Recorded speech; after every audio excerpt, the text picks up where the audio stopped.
بسم اللہ الرحمن الرحیم۔ فیکٹیکل کے معزز ناظرین کو السلام علیکم۔ ناظرین محترم، رسٹن اوریجن نامی اس بینک کا سٹاف اکتوبر کا وہ دن شاید کبھی بھی نہ بھول پائے جب اوتھا اینڈرس نامی یہ شخص ان کے بینک میں ڈپازٹ کروانے آیا۔ ان کے حیران ہونے کی وجہ یہ تھی کہ اس شخص نے کوئی عام ڈپازٹ نہیں بلکہ سکوں کا ڈپازٹ کروانا تھا۔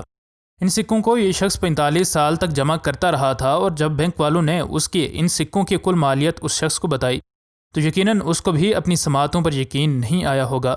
اس شخص کے پاس اتنے زیادہ سکے جمع ہو گئے تھے کہ ان کو ایک بینک تک ٹرانسفر کرنے کے لیے ایک ٹرک کی اور پھر ان کو بینک کے اندر لانے کے لیے ایک ریڈی کی بھی ضرورت پڑی، اور اس سارے کام میں اینڈرس کی اس کے 5 دوست اور گھر کے افراد مدد کر رہے تھے۔ اور صرف یہی نہیں بلکہ ان سکوں کا کل وزن تقریباً 1 ٹن کے برابر تھا، اور ان کو پانی کی 15 بڑی بوتلوں میں جمع کیا گیا تھا۔ اس کو ان سکوں کی تعداد کا اندازہ تھا، اس لیے اس نے بینک جانے سے پہلے ہی بینک والوں کو آگاہ کر دیا تھا کہ فلاں دن وہ اپنے اس عجیب و غریب ڈپازٹ کے ساتھ بینک آئے گا۔ اس بینک کے سینئر وائس پریزیڈنٹ نے ABC نیوز کو ایک انٹرویو میں بتایا کہ ہمیں اس کے یہ سارے سکے دیکھ کر حیرت کا جھٹکا لگا، کیونکہ اس نے کئی سال لگا کر ایک بڑی تعداد سکوں کی اکٹھی کر لی تھی۔ جب یہ واقعہ پیش آیا اس وقت یہ شخص تقریباً 70 سال کا تھا، اور اس نے تقریباً 45 سال پہلے یہ سکے جمع کرنے شروع کیے تھے۔ اس کو ایک بار ایک سکہ گرا ہوا ملا جو کہ اس نے اٹھا کر سنبھال لیا، اور اس بات نے اس کے اس یقین کو پکا کیا کہ یہ سکہ اس پر خدا کی رحمت ہے۔ اس لیے اس کے بعد اسے جو بھی کوئی سکہ ملتا وہ اسے سنبھال لیتا، اور دیکھتے ہی دیکھتے یہ مشغلہ شوق کا درجہ اختیار کر گیا، اور اب یہ شخص ایک پراپر کائن کلیکٹر بن چکا تھا، حتیٰ کہ وہ لوگوں سے نوٹوں کے عوض سکے لے لیا کرتا تھا۔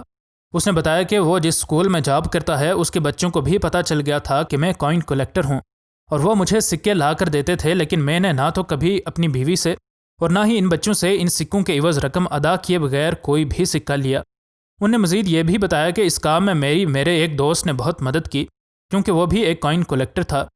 ایک خاص طرح کے سکے وہ اکٹھے کرتا تھا اور ایک خاص طرح کے میں۔ جب اس کو میرے لیے سکے ملتے تو وہ مجھے دے دیتا، اور جب مجھے اس کے شوق کے سکے ملتے تو میں بھی اس کی ہر ممکن مدد کرنے کی کوشش کرتا۔ یہاں ایک بڑا سوال یہ بھی آتا ہے کہ اس شخص نے آخر اتنا عرصہ ان سکوں کو جمع کرنے کے بعد ان سارے سکوں کو بینک والوں کے حوالے کیوں کر دیا، کیونکہ وہ ابھی بھی تو اپنے اس شوق کو جاری رکھ سکتا تھا۔ اصل میں جب اس شخص نے اپنے گھر کی انشورنس والی کمپنی کو بتایا کہ وہ کائن کلیکٹر ہے اور ایک بڑی رقم سکوں کی شکل میں اس کے گھر میں موجود ہے، تو ان نے صاف الفاظ میں اسے بتا دیا کہ اگر اس کے گھر کو کوئی بھی حادثہ پیش آتا ہے تو باقی نقصان کی تلافی تو ہم کریں گے، لیکن ان سکوں کا نقصان اس انشورنس پالیسی کے تحت پورا نہیں کیا جائے گا۔ اب اسے جب ان کے ضائع ہو جانے کا ڈر لگا تو اس نے 45 سال کے بعد ان کو بینک والوں کو دے کر ان کے عوض رقم حاصل کرنے کا فیصلہ کیا۔ اس شخص نے سکے اکٹھے کرنے کے لیے ہر طرح کے ممکنہ طریقے اختیار کیے، اور اسی طرح ان کی حفاظت بھی کی۔ 1970 میں ایسا ہوا کہ امریکہ میں پینیز کی شارٹیج ہو گئی، اور امریکی حکومت نے اعلان کیا کہ اگر کوئی شخص $100 کے برابر پینیز لا کر دے تو اسے $25 زیادہ دیے جائیں گے۔ لیکن اینڈرز نے اپنے شوق کو تب بھی فروخت نہ کیا، ورنہ وہ ان سکوں کے بدلے اچھی خاصی رقم حاصل کر سکتا تھا۔ جب اس شخص کی ان سکوں سے بھری ساری 15 بوتلوں کو کھولا گیا تو ان کا کل وزن 1270 کلو بنا، جو کہ ایک بڑے بل کے وزن سے بھی زیادہ ہے۔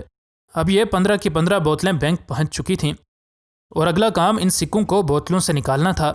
ان لوگوں نے ان بوتلوں کو پلاسٹک کنٹینرز میں رکھ کر کلہاڑی سے ہر بوتل کو توڑ دیا، اور یوں ان نے ان بوتلوں سے تو جلد از جلد چھٹکارا حاصل کر لیا، لیکن ابھی ان تمام سکوں کو گننا باقی تھا۔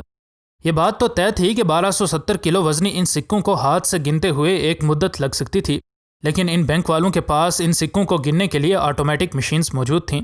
پلاسٹک کی بالٹیوں کو ان سکوں کو ان مشینز میں ڈالنے کے لیے استعمال کیا گیا، لیکن آٹومیٹک مشینز کے باوجود بھی ان لوگوں کو ان سکوں کو گنتے ہوئے تقریباً 5 گھنٹے لگ گئے۔ اگرچہ بینک والوں کے لیے یہ صرف سکے تھے، لیکن اینڈرز کے لیے یہ 45 سال کی محنت تھی۔ اس بینک سٹاف کو ہر 20 منٹ کے بعد ان مشینز کے نیچے موجود کوائن بیگز کو تبدیل کرنا پڑتا تھا، اور ہر بیگ میں صرف $50 کے برابر ہی سکے آ سکتے تھے۔ اس کے علاوہ ان بینک والوں کو ایک سے زیادہ مشینز ان سکوں کو کاؤنٹ کرنے کے لیے استعمال کرنی پڑیں۔ ان 5 گھنٹوں کی سخت محنت کے بعد اب یہ بینک والے ان تمام پیسوں کو ٹوٹل کر چکے تھے، اور اب اینڈرز کی 45 سال کی محنت کا صلہ ملنے والا تھا۔ یہ تمام رقم کل ملا کر $5136.46 کے برابر بنی۔ اس شخص کو یہ رقم کلیکٹ کرنے میں 45 سال یعنی کہ 16,425 دن لگے، اور اب اس کے پاس تقریباً $5,000 سے زیادہ موجود تھے۔ اینڈرز نے بتایا کہ اگر ہوم انشورنس کا مسئلہ نہ ہوتا تو وہ ان سکوں کو جمع کرنے سے نہ رکتے، اور ان کو اپنی رہتی عمر تک جمع کرتے ہی رہتے۔ اینڈرز صرف اکیلے شخص نہیں ہیں جو کہ سکوں کو جمع کرنے کا شوق رکھتے ہیں۔ بلکہ 2015 میں BBC نے ایک چائنیز شخص کے بارے میں رپورٹ دی تھی کہ اس نے اپنے جمع کیے ہوئے سکوں سے ایک کار خریدی ہے۔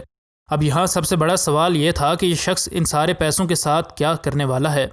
کوئی بہت ہی اٹریکٹیو کام تو اس شخص کے ذہن میں نہیں تھا، لیکن جب اس سے پوچھا گیا تو اس نے بتایا کہ اس نے ایک ڈینٹل ٹریٹمنٹ کروانی ہے اور وہ اس رقم کو اس پیمنٹ کے لیے استعمال کرنا چاہتا ہے۔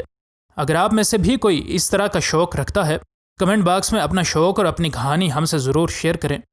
مزید نئی ویڈیوز کے لیے ہمارے چینل کو سبسکرائب کر لیں۔ انشاءاللہ ملتے ہیں اگلی ویڈیو میں۔ فی امان اللہ۔